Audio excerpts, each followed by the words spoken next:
இயேசு தூரத்திலிருந்து நம்மளை அறிகிறாரு. நம்ம எந்த நிலையில இருக்கிறோம், எப்படி வாழ்ந்து கொண்டிருக்கிறோம், அல்லேலூயா, நம்ம பிரச்சனை என்ன, எந்த இடத்துல விழுந்து கிடக்கிறோம் என்றத தேவன் அறிகிறாரு. அல்லேலூயா.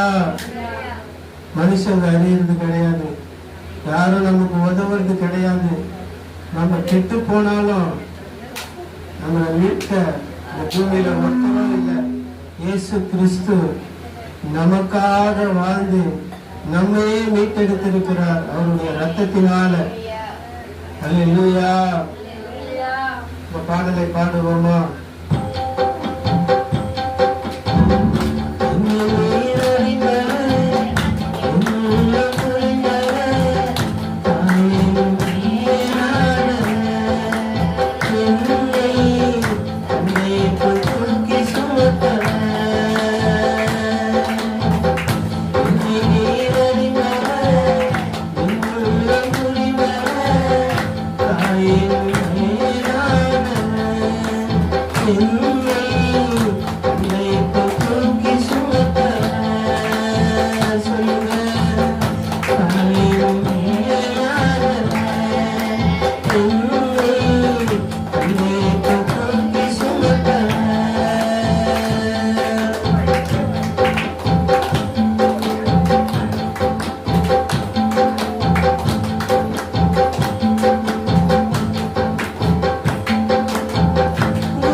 நான் உனக்கு என்ன செய்யணும், நீ சந்தோஷமா வாழணும்னா உனக்கு என்ன தேவைன்னு ஆண்டவர் உங்களை பார்த்து